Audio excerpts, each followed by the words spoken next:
आज हम आपको बताएंगे कौटिल्य की 60 गुण नीति के बारे में कि कौटिल्य की 60 गुण नीति क्या थी।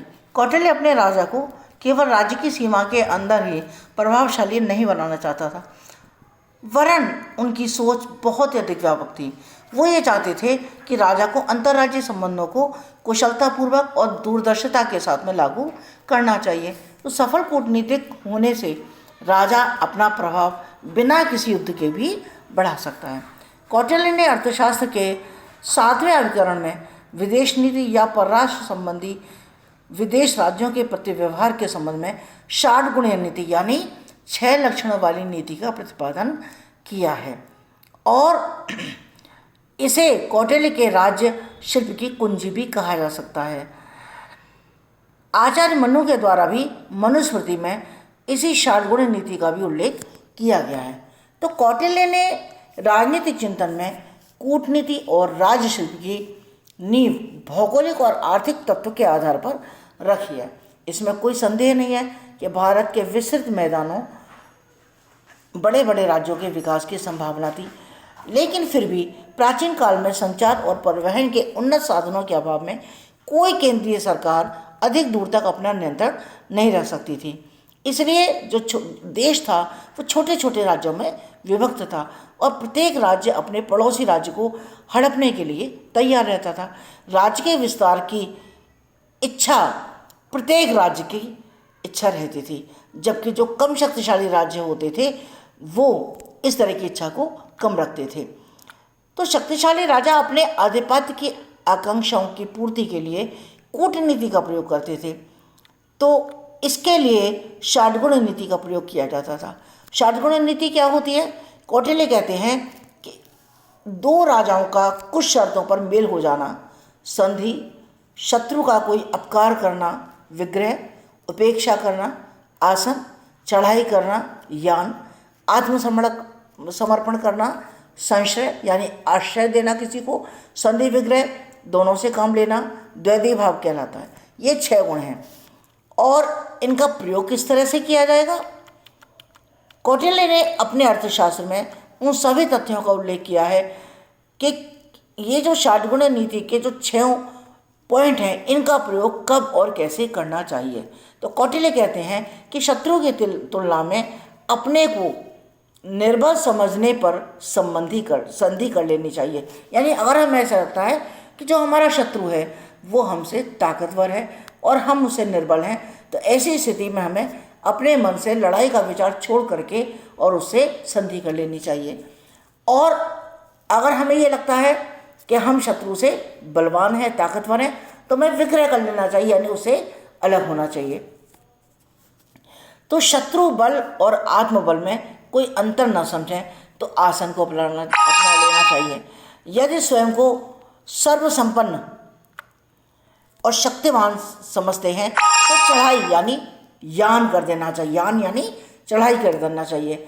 और अपने को अशक्त समझ लें, हमें लगता है कि हमें बिल्कुल ताकत नहीं है, हम बिल्कुल लड़ने में सक्षम है ही नहीं, किसी भी तरह से हम इतने निर्बल हैं, तो ऐसी स्थिति में किसी भी जो मजबूत राजा है उसके अधीन यानी उसका हमें आश्रय लेना चाहिए। तो सहायता की अपेक्षा अगर हमें लगती है कि हम किसी से सहायता लें तो द्वैधी भाव को अपना लेना चाहिए। तो कौटिल्य कहता है कि जैसा हमारा देश, काल, परिस्थिति, वातावरण हो, उसी के आधार पर हम 60 गुण नीति में परिवर्तन कर सकते हैं। तो अब ये जो इसके 6 पॉइंट हैं इसको हम व्यापक रूप से समझते हैं। सबसे पहले आता है संधि। संधि का मतलब क्या होता है? संधि 2 राजाओं के बीच में किए गए एक समझौते को कहते हैं। तो कौटिल्य कहते हैं कि किसी भी राजा के लिए संधि करने की नीति का उद्देश्य अपने शत्रु राजा की शक्ति को नष्ट करना और स्वयं को शक्तिशाली बनाना होता है। इसके अनुसार शत्रु से भी अगर हम डरें तो भी हम संधि कर सकते हैं। जब शत्रु पर विजय प्राप्त नहीं की जा सकती है और स्वयं को हम सबल समझते हैं, शत्रु को निर्बल समझते हैं, तो ऐसी स्थिति में विभिन्न प्रकार की संधियों का उल्लेख कौटिल्य के द्वारा अर्थशास्त्र में किया गया है। इसके बाद में दूसरा पॉइंट आता है विग्रह। विग्रह यानी युद्ध, यानी इस नीति का अनुसरण राजा को तब करना चाहिए जब उसे अपनी शक्ति पर पूर्ण विश्वास हो, उसे ये लगे कि वो जिस राज्य से युद्ध करने के लिए जा रहा है वो राजा बहुत ही कमज़ोर है, निर्बल है, उसमें वो जो है उससे 100% हार जाएगा।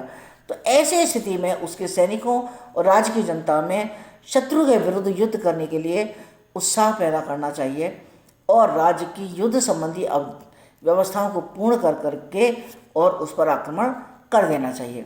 युद्ध की नीति का अनुसरण करने से पूर्व राजमंडल के मित्र राज्यों की सहायता के बारे में भी राजा को पूरी तरह से आश्वस्त हो जाना चाहिए कि अगर वो आक्रमण करता है, उस पर युद्ध करता है, तो जो दूसरे उसके राष्ट्र मित्र राज्य हैं वो उसकी कुछ सहायता करेंगे या नहीं करेंगे। तो विग्रह की नीति अपनाते हुए शत्रु भूमि के विभागों पर तुरंत नियंत्रण स्थापित किया जाना चाहिए। तो कौटिल्य ने अर्थशास्त्र के 7वें अधिकरण के 6ठे अध्याय में युद्ध के 3 प्रकार बताए हैं। पहला है प्रकाश युद्ध, दूसरा है कूट युद्ध और तीसरा है तृष्ण युद्ध। इसके बाद आते हैं यान। यान का मतलब वास्तव में आक्रमण कर देना, किसी भी राज्य पर चढ़ाई कर देना। जब राजा अपनी शक्ति को सुदृढ़ देखता है, मजबूत देखता है और से विश्वास हो जाए कि शत्रु का नाश करना आवश्यक है और बिना आक्रमण किए शत्रु को वश में करना संभव नहीं है, तो ऐसी स्थिति में राजा को उस पर चढ़ाई कर देनी चाहिए। इसके बाद में आता है आसन यानी तटस्थता, किसी समय की प्रतीक्षा में चुपचाप बैठे रहना। यानी कोई विशेष समय है जिसको हम चाह रहे हैं कि वो समय आए, तो उसके लिए उसका वेट करना, उसके लिए चुपचाप बैठे रहना आसन या तटस्थता कहलाता है। यानी अपनी वृद्धि के लिए चुपचाप बैठे रहना भी आसन कहलाता है। और राजा जो है इस आसन की नीति को तब अपनाता है जब वो ये समझता है कि अभी समय नहीं आया है कि वो शत्रु का नाश करे, ना ही शत्रु इतना प्रबल है कि उसका नाश किया जा सके। तो आसन की नीति अपनाते हुए उसे अपनी शक्तियों में अभिवृद्धि करने की चेष्टा करनी चाहिए। यदि राजा आसन की आड़ में हाथ पे हाथ रख के बैठा रहेगा और अन्य अंतर्राज्यीय घटनाओं को मुक्त दर्शक की भांति देखता है, तो उससे कमज़ोर और कायर राजा कोई और नहीं हो सकता। तो इसलिए आसन के 2 प्रकार बताए हैं कौटिल्य ने। एक होता है विग्रह आसन और दूसरा होता है संध्या आसन। तो विग्रह आसन क्या होता है? विग्रह आसन होता है जब विजुगीष और शत्रु दोनों ही संधि करने की इच्छा रखते हैं। विजुगीष यानी जो विजय की इच्छा करने वाला है ऐसा राज्य, और जो दूसरा शत्रु राष्ट्र है, जब दोनों ही आपस में संधि करना चाहते हैं और वो चाहते हैं कि एक दूसरे को कोई कष्ट न हो, किसी तरह की परेशानी न हो, तो वो कुछ समय के लिए युद्ध को टाल देते हैं और चुपचाप बैठ जाते हैं। दूसरा है संध्या आसन, यानी जब वो दोनों राष्ट्र आपस में संधि कर लेते हैं और चुपचाप बैठ जाते हैं। इसके बाद में आता है संश्रय। संश्रय यानी किसी भी निर्बल राष्ट्र के द्वारा, किसी भी निर्बल राजा के द्वारा बलवान राजा का आश्रय लेना या बलवान राजा की शरण आ जाना। यदि राजा शत्रु को हानि पहुंचाने की क्षमता रखता है और साथ ही यदि वह अपनी रक्षा करने में भी असमर्थ है, तो उसे बलवान राजा शरण ले लेनी चाहिए। लेकिन उसे इस बात का ध्यान रखना चाहिए कि वो जिस राजा की शरण ले रहे हैं वह शत्रु से अधिक शक्तिशाली हो, क्योंकि अगर वो शत्रु से अधिक शक्तिशाली नहीं होगा तो वो फिर शत्रु राष्ट्र जो है उसको अपने अधीनस्थ कर लेगा। तो कौटिल्य कहता है कि यदि ऐसा बलवान राजा कोई न मिले तो अपने शत्रु राजा का भी आश्रय लेना उचित होगा। और लास्ट पॉइंट आता है इसमें द्वैधी भाव। द्वैधी भाव यानी 2 भाव, यानी द्वैधी भाव की नीति से कौटिल्य का अभिप्राय है कि किसी राजा द्वारा एक के साथ संधि तो दूसरे के साथ विग्रह। यदि राजा यह समझे कि इस नीति का अनुसरण करने से यदि वह अपने को बलवान और शत्रु को निर्बल बना सकता है, तो उसे द्वैधी भाव को अपनाना चाहिए, जिससे कि उसकी अपनी प्रतिष्ठा बढ़ सके और शत्रु का जो है अपकार न हो, अपकार यानी शत्रु का किसी भी तरह का कोई भी नुकसान न हो। तो इस तरह से हम ये देखते हैं कि कौटिल्य की जो ये 60 गुण नीति है, ये उसने बहुत ही अच्छे तरीके से समझाई है, जिससे कि कोई भी राजा इन नीतियों का प्रयोग करके अपने राज्य को सफल बनाने में सक्षम हो सके।